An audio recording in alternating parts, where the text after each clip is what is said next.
Tá. Aula passada, então, a gente viu o diagrama de fases. Então,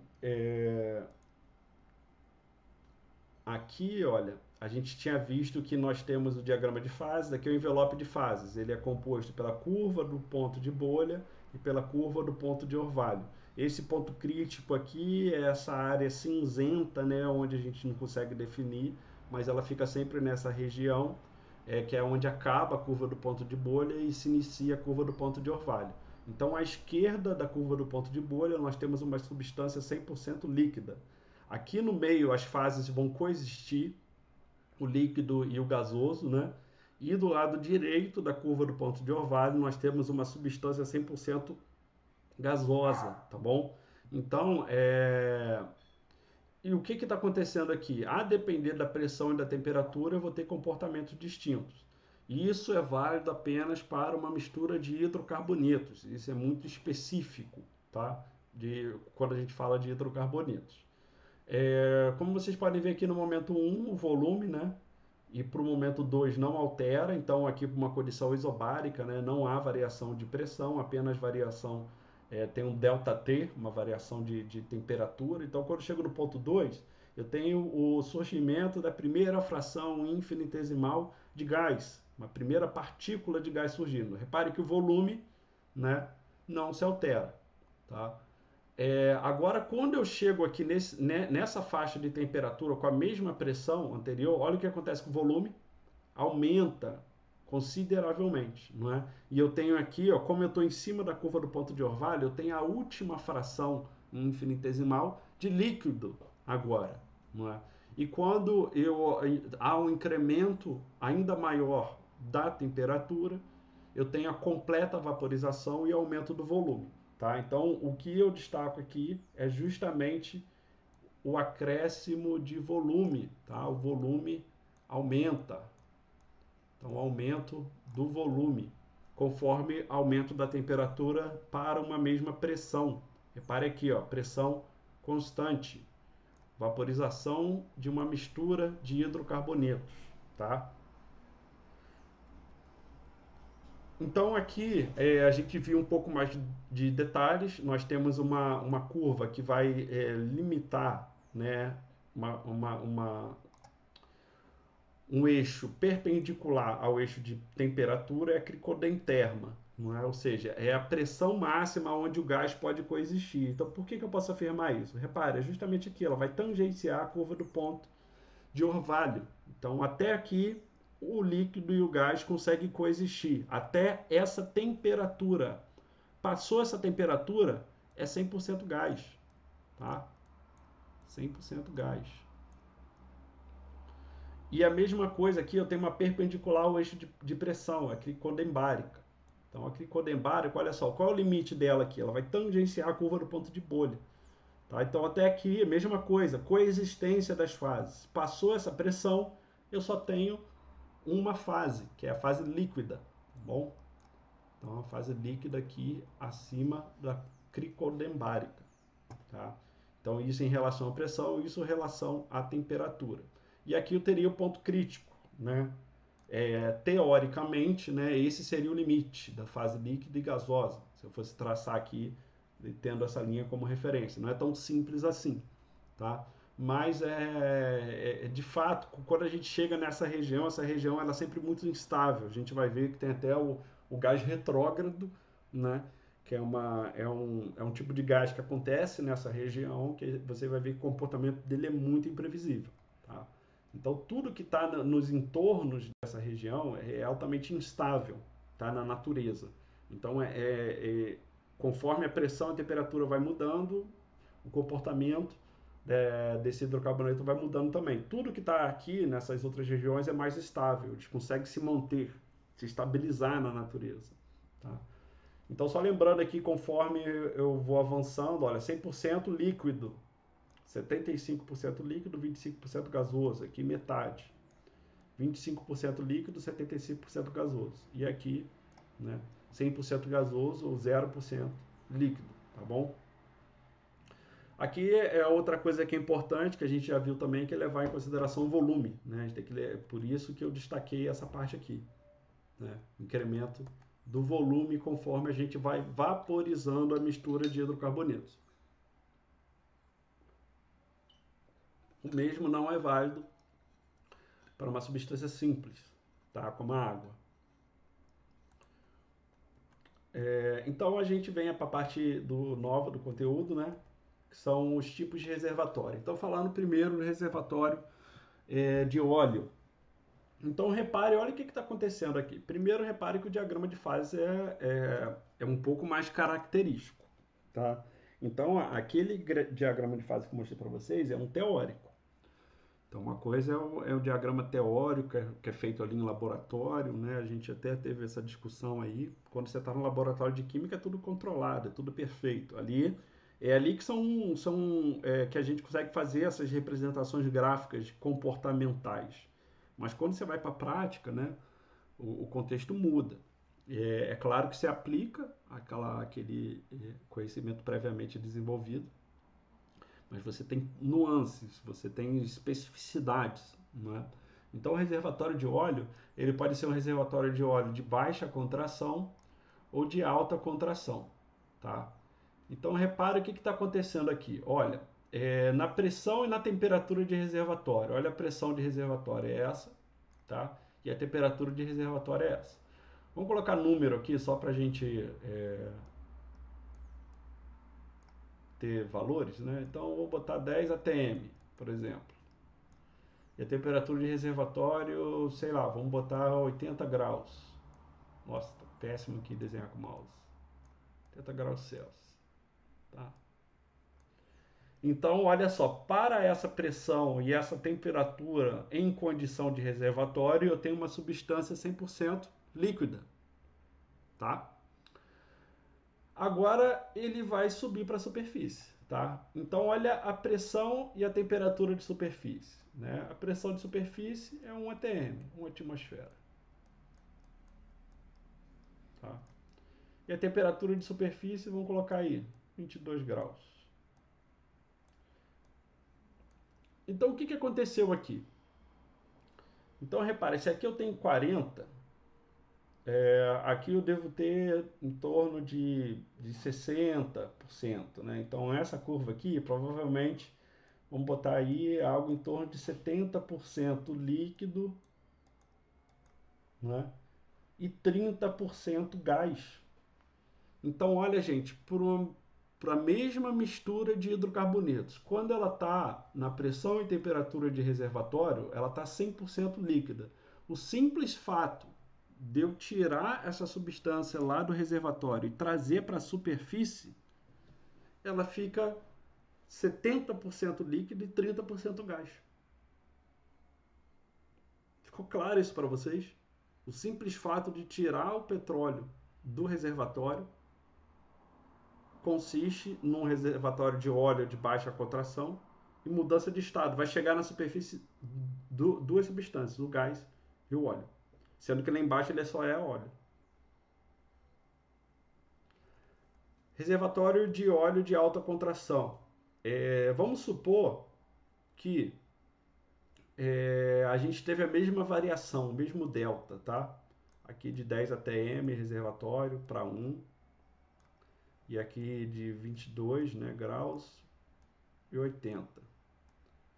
Ou seja, a gente teve a mesma variação de temperatura e a mesma variação de pressão. Só que para um reservatório agora de alta contração, né? Um blend, uma mistura de hidrocarbonetos com proporções diferentes. Então, olha o que aconteceu.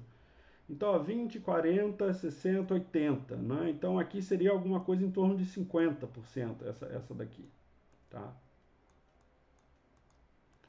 Então, olha, para uma mesma variação de temperatura, uma mesma variação de pressão, só que um outro tipo de reservatório. Quando eu falo outro tipo de reservatório, é um outro tipo de hidrocarbonetos que foram depositados ali, pode ser um outro tipo de sedimentação, um outro tipo, outra quantidade de teor de carbono, outro teor de oxigenação, um predomínio de uma matéria orgânica mais lenhosa, tá? Isso tem tudo a ver com a formação da bacia sedimentar. E olha, para uma mesma variação de temperatura, uma mesma variação de pressão, eu tive na superfície metade do que lá embaixo era 100% líquido, metade gaseificou. Entendeu? É justamente isso, Miguel. Imagina o contrário, né? Olha, beleza. Então, se ele chegou lá em cima, né? Do que está sendo produzido, né? Do volume de coisas que estão sendo produzidas, metade é gás. Se eu pressurizar, ou seja, se eu fizer uma contração nesse gás, ele vai liquefazer. É aí que a gente tem o gás liquefeito de petróleo, que é uma alternativa aos gasodutos, né? Então, ao invés de você transportar o gás por dutos, você pressuriza ele, né? E transporta para o navio. Isso é contração, entendeu? Então lá, Enzo, é tipo gás de botijão de cozinha, exato, Enzo. Quando o gás ele é pressurizado ali, o gás quando ele é novo, se você sacudir, você vai perceber que tem um líquido ali. Então nada mais é do que cadeias de hidrocarbonetos, tá? Que devido à alta pressão, parte dele se liquefez. Só que conforme a gente vai utilizando o gás do botijão, a pressão ali vai diminuindo. Então aquele gás que acabou se liquefazendo devido à alta pressão, quando ele estava 100% cheio, agora que ele já foi parte utilizada, a pressão reduziu e ele consegue voltar para o estado gasoso. É exatamente isso que acontece no botijão, tá? Então entenderam esse comportamento? É só petróleo que faz isso, tá, gente? É um comportamento bem atípico, bem atípico. Né? É difícil a gente fazer analogia com qualquer outra coisa na natureza, porque é só ele que tem esse tipo de comportamento. Tá? O exemplo mais próximo que a gente poderia dar é esse do gás, tá? Altamente pressurizado. Então isso é um reservatório de óleo, ou seja, quando a gente fala que é um reservatório de óleo é porque na condição de reservatório ele é líquido, tá? E agora se a gente falar de um reservatório de gás, ou seja, na condição de reservatório ele é 100% gasoso. Então repare aqui primeiro ponto. Como que eu sei que ele é de líquido aqui no diagrama de fase? Porque ele está à esquerda da curva do ponto de bolha, ele está à esquerda do ponto crítico, tá? Ele está aqui, olha. Essa pressão e essa temperatura, ela atinge esse patamar. Vendo aqui, ó. Está à esquerda do ponto crítico. Está aqui à esquerda da curva do ponto de bolha. Tá? Então isso é o reservatório de óleo. Agora, quando eu estou falando de reservatório de gás, né, ela está à direita do ponto crítico. Ela está à direita, ó, olha o ponto crítico aqui onde está. Da curva do ponto de orvalho. Tá? Então, o que está à direita? As condições de reservatório. Olha aqui a condição de reservatório. Então vamos colocar o mesmo exemplo. Olha que doideira, hein, gente? Como vai depender de qual tipo de hidrocarboneto que a gente está falando, né? Tipo 1, tipo 2, tipo 3, tipo 4. Né? Aqui, ó, mesma variação. Vamos colocar a mesma variação para ver se faz sentido, tá? No entendimento de vocês. Mesma variação. Olha em condição de reservatório. Agora é o reservatório de gás. Ou seja, você teve o predomínio da decomposição de matéria orgânica lenhosa, de algas, fitoplânctons. Não é? A maturação foi provavelmente não foi a catagênese, foi a metagênese que predominou. Tá? Então, o tipo de matéria orgânica e o tipo de maturação foi diferente. Tá? Só que vamos supor que a variação de pressão foi a mesma, o delta. Né? Então, olha o que acontece. Aqui eu tenho, em condição de reservatório, uma substância 100% gás. Tá? E ela veio para a superfície, olha o que aconteceu. Então, 20, 40, 60, 80, 100. Então, aqui ó, seria algo em torno de 35. Então, pelo simples fato de eu trazer em um reservatório de gás úmido, não é? Trazer o gás para a superfície, 35% dele sofreu liquefação, se liquefez e 75% permaneceu gás. E isso para um reservatório de gás úmido. A mesma variação de pressão, a mesma variação de temperatura. O que mudou? Foi justamente a matéria orgânica que se encontrou lá 100, 200 milhões de anos atrás. Ficou claro para vocês isso daí? Então, por último aqui, o reservatório de gás seco. Vamos supor, a mesma variação de pressão, mesma variação de temperatura. Aqui não foi, né? Mas só para justamente provocar vocês nesse sentido, né? Então, olha, o reservatório de gás seco. Então, de novo, ele tem a ver com a origem sedimentar dele, né? Tem a ver com a maturação da matéria orgânica. Então, vamos supor que tenha ocorrido uma mesma variação de pressão e temperatura. Olha o que aconteceu. O reservatório de gás, 100% gás, ele permaneceu 100% gás. Não houve mudança. Isso é para um reservatório de gás seco. Mas olha só qual é o comportamento do diagrama de fases. Tá vendo como ele é bem diferente? Então, é sempre assim, quando você tem...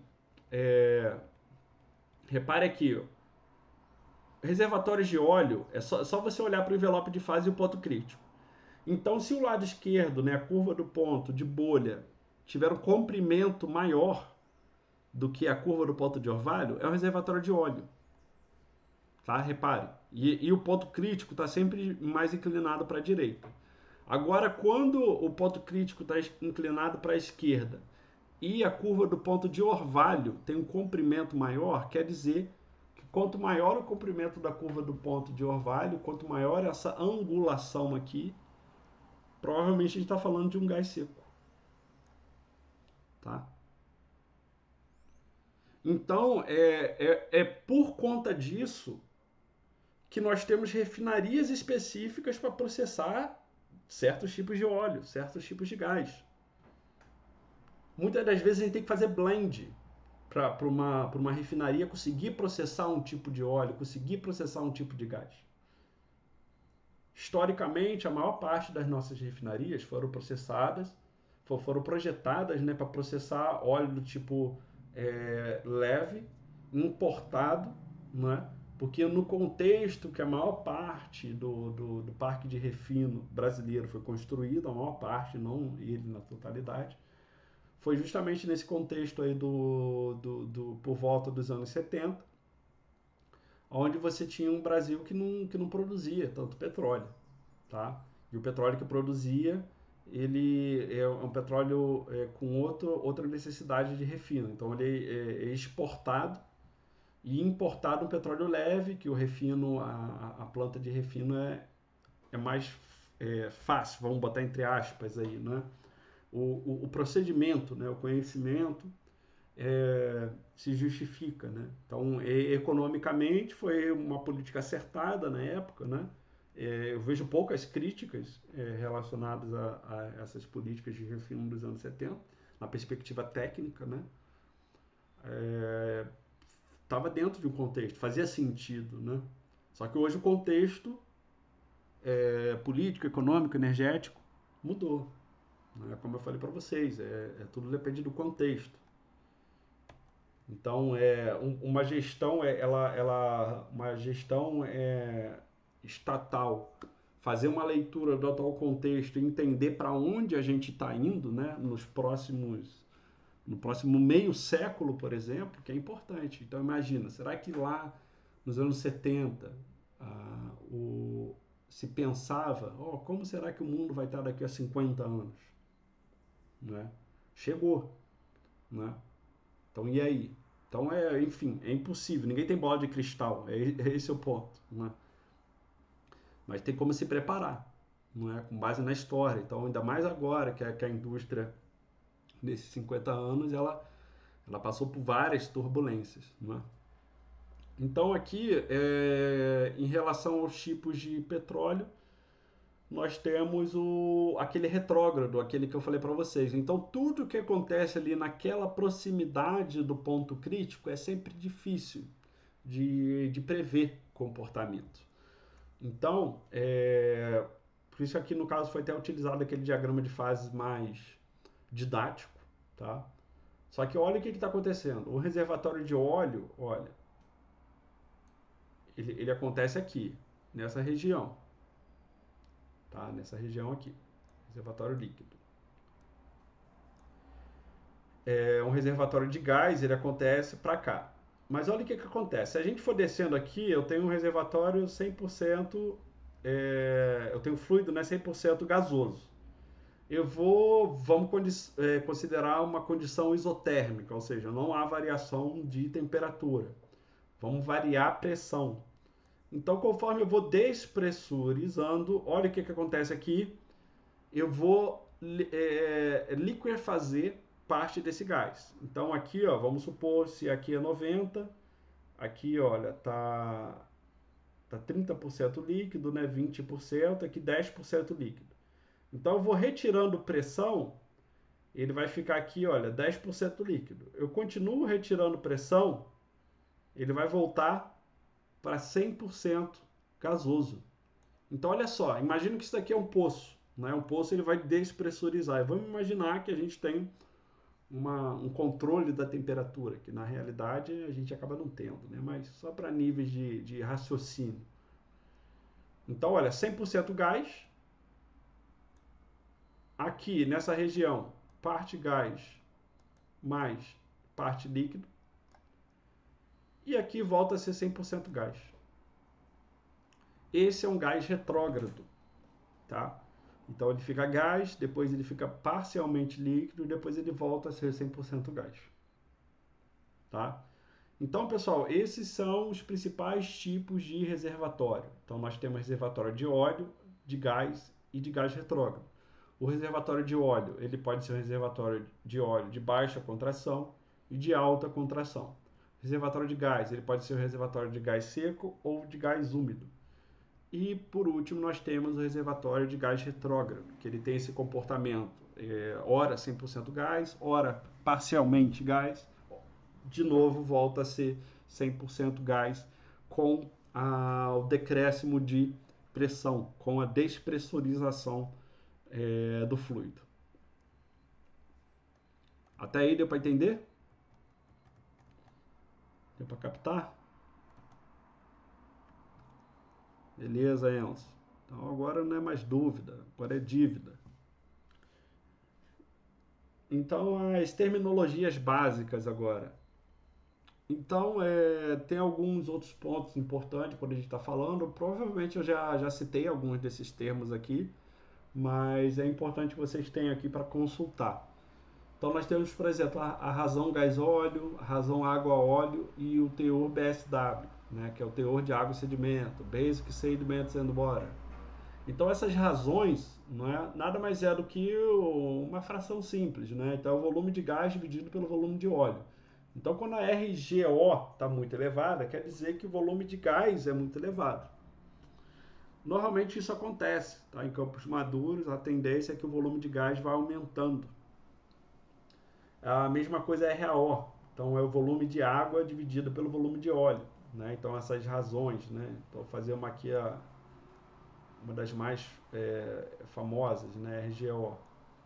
Então aqui é o volume de gás, né, dividido pelo volume de óleo, tá? Então olha aqui, o volume de gás é diretamente proporcional, né? Então se ele aumenta o volume de gás, vai aumentar a RGO, quer dizer que a participação do gás só está aumentando.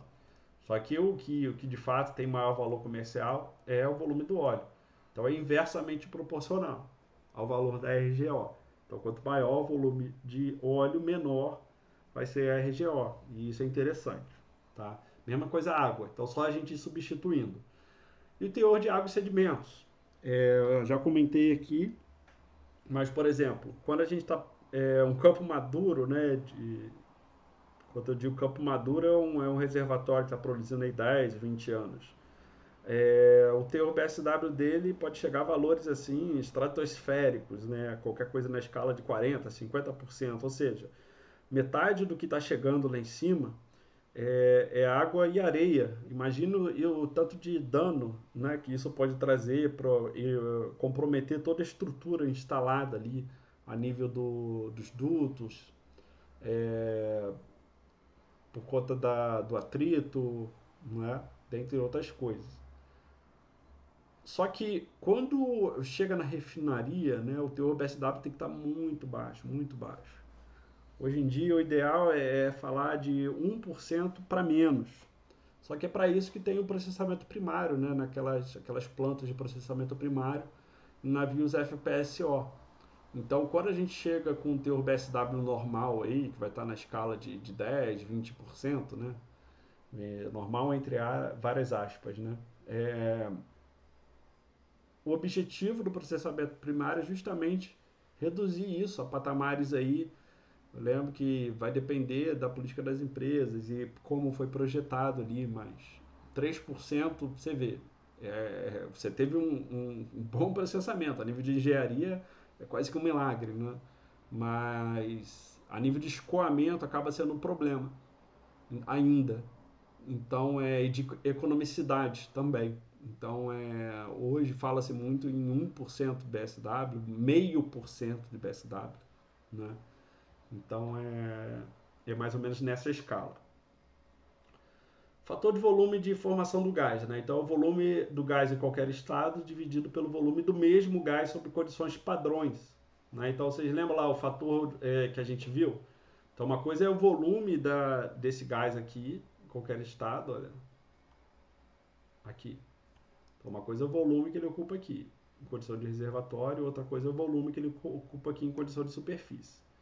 Tá? Essa razão, a gente fala, é o volume, fator volume de formação do gás. Tá? Fator volume de formação do óleo, mesma coisa, volume do óleo em qualquer estado, volume de óleo na superfície. Então pode botar ali volume do óleo em reservatório dividido pelo volume de óleo na superfície. Tá?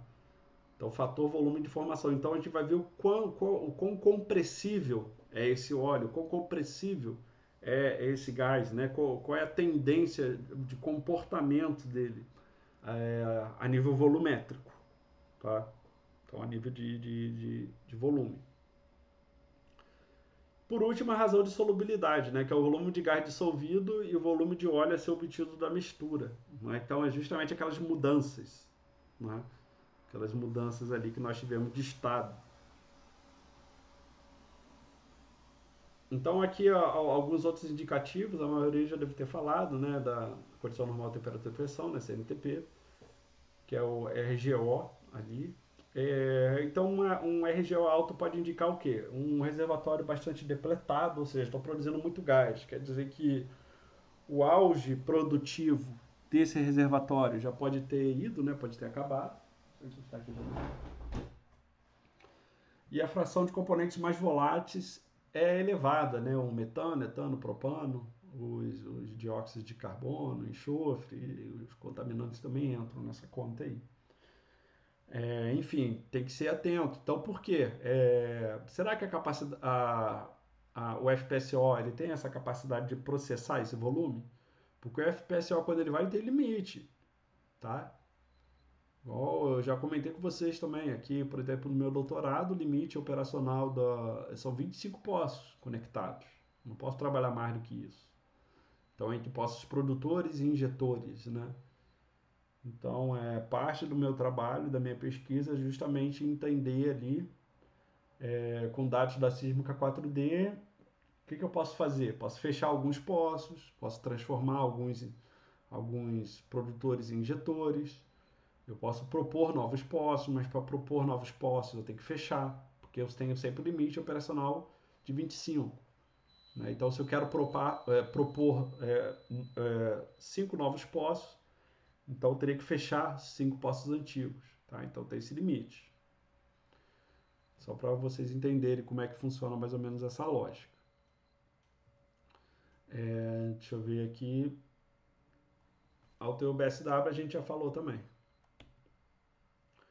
Análise PVT, né, que é a pressão, volume e temperatura. Então, são medidas de laboratório que são necessárias para se aferir o comportamento de fase de amostra dos fluidos de reservatório. O líquido e gás são separados de modo diferencial sob condições de equilíbrio. Tá? Esses testes de laboratório visam resolver problemas que envolvem separação de fluidos produzidos pelo reservatório. O objetivo é antecipar variações de pressão e temperatura que ocorrerão quando estes fluidos forem produzidos na condição de reservatório para a condição de superfície.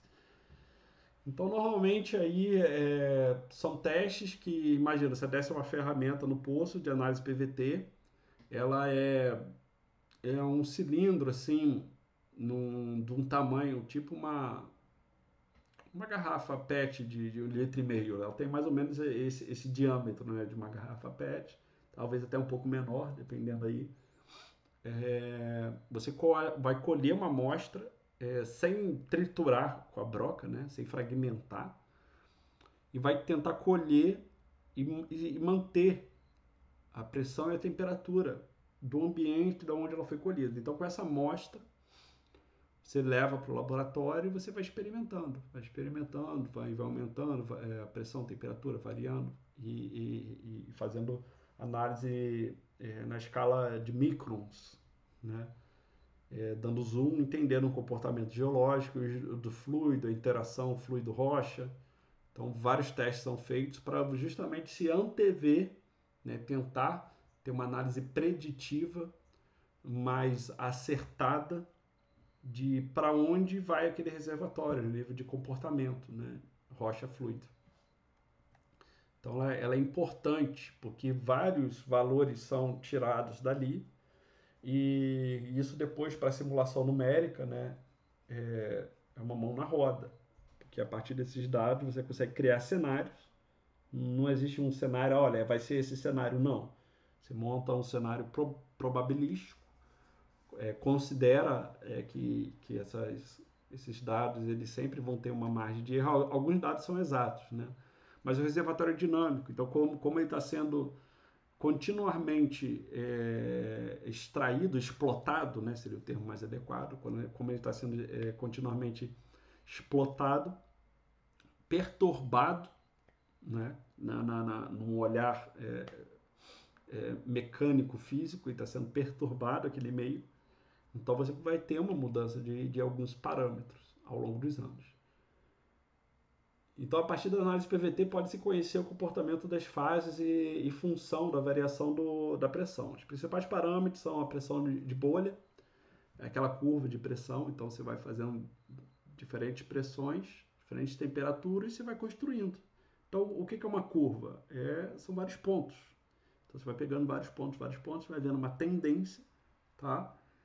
E o que vai formando de acordo com aquela pressão, com aquela temperatura, com aquela análise PVT ali da amostra.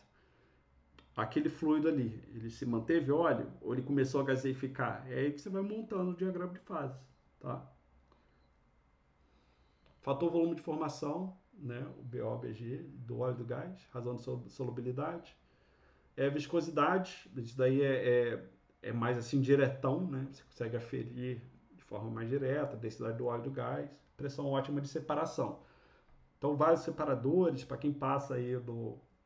Eu lembro uma época que estava sendo adaptado um navio FPSO, a planta de processamento dele estava sendo montada ali no estaleiro Mauá.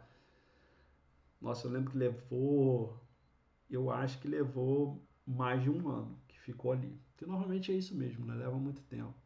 E olha que não estava sendo 100%, ela estava sendo montada ali, né? Ela não tá, a metalurgia, né? A siderurgia não era feita ali. As peças iam chegando, mas os testes tudo ali. Então fica no tempo, sem galpão para colocar, então tem a questão corrosiva, você está perto do mar, exposto a sol, chuva, a umidade, enfim, você tem muito complexo, né, a gente fazer isso. É uma cadeia produtiva assim enorme, enorme. Ela sai lá, depende do minério de ferro, depende da siderurgia, da metalurgia, controle de corrosão, logística, quando você está trazendo uma peça pode amassar no transporte, é complicado, é extremamente complexo, né? Até chegar a gente. Aqui alguns testes, tá? Eu não vou, eu vou mais citar, tá? Até aqui, assim, é importante a gente saber a análise PVT, tá? Aqui, isso daqui é só para vocês saberem que existe, né? Que é o teste de liberação flash, que é a descompressão do óleo, mantendo-se a composição constante, ou seja, não há remoção de fluidos da célula durante o teste, tá? A temperatura deve permanecer constante igual ao do reservatório. Nesse teste é determinada a pressão de bolha, tá? Então, ou seja, variação de pressão e temperatura não, tá? Então, não há remoção de fluido da célula. Então, você não tira ali, você deixa tudo isolado, mantém a temperatura e varia a pressão, tá? E teste de liberação diferencial. Na temperatura do reservatório, faz a depressão do fluido por decréscimo de pressão e retirada de todo o gás dissolvido. Então, você vai despressurizando, o gás que vai saindo, você vai retirando, tá? São determinados fator volume de formação do óleo, do gás, razão de solubilidade, massa específica do óleo, densidade e composição molar dos gases. Então, basicamente isso. Os dois ambientes são controlados, não é? A temperatura controlada e você tem uma variação, uma descompressão. No flash, você não deixa nenhum fluido sair, então o gás que vai surgindo, você mantém ele ali dentro. E esse é o teste ideal para se caracterizar a curva da esquerda, que é a curva de pressão de bolha, e o de liberação, onde o gás que vai, o gás dissolvido, né, ele vai se desprendendo da fração líquida e você vai retirando ele ali do teste, da célula de teste, e com isso você consegue aferir outros indicadores. Então aqui, olha, um teste ali com mercúrio, né? Então olha para vocês verem ali a pressão, né? Mudança de pressão, a pressão 1 maior do que a pressão de bolha. Pressão 2 maior do que a pressão de bolha, P3 igual à pressão de bolha, P4 menor que a pressão de bolha e P5 duas vezes ali, né, ou ainda maior do que a pressão de bolha. Então, para você ver ali como o que está acontecendo com o gás, né? Olha o volume, né? Olha o que está acontecendo ali. Interessante, né? A nível de participação do volume de gás. Então, aqui, olha, algumas variações, né? Então, olha aqui, olha o que está acontecendo.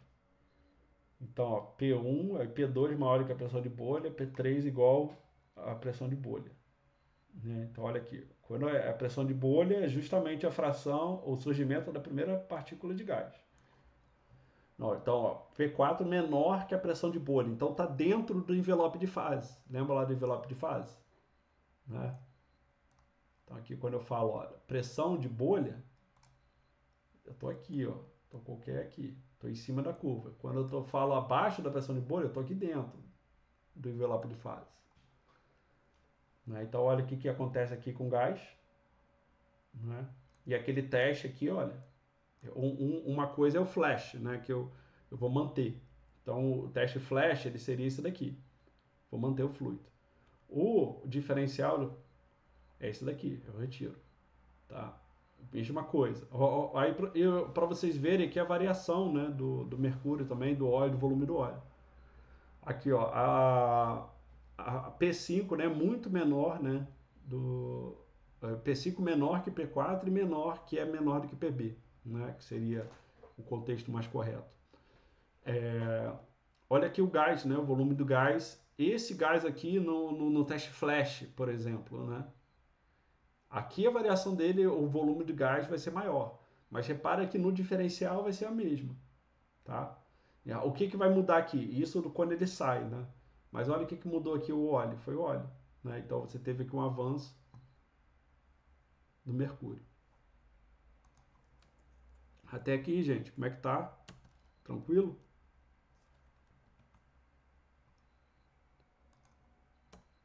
Sem dúvidas. Está bom demais, então.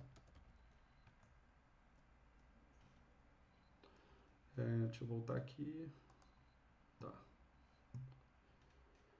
Então, olha aqui, quando eu chego na superfície, condição de superfície, né? Então, PA, pressão atmosférica, igual a 1 atm. Então, você vê que é ainda menor do que a P4 e P5. Né? Então, por que eu posso afirmar isso? Olha o volume que o gás ocupa aqui. geralmente maior, né?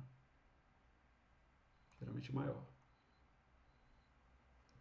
Aqui já está, você vê que permanece aqui sempre P1 lá, sempre pressão atmosférica. Então, repare aqui que os três estão sempre na mesma. Pressão de reservatório. Olha aqui a pressão de reservatório. Né? Como ele fica. Então, repare que uma coisa é pressão de reservatório, outra coisa é pressão atmosférica, outra coisa é pressão de bolha. E aqui são pressões diferentes. Né? Eu posso colocar que são diferentes da pressão de reservatório, né? E diferentes da pressão atmosférica, que é diferente da pressão de bolha. Temperatura do reservatório 60 Fahrenheit, que está sendo considerado aqui. E aqui da superfície também, tá? Ou seja, botaram aqui num contexto isotérmico. Daqui provavelmente vocês já viram, né? O PVNRT. Acho que é a questão até de vestibular aí. Deixa eu ver aqui se eu entro nessa parte. Não. Para não misturar, né? Eu vou deixar os gases para a próxima, para a gente poder ter um raciocínio assim finalizado. Então aqui a gente finalizou a parte do óleo, tá? Deixa eu dar o pause aqui. Dúvida, gente? Daí, ó,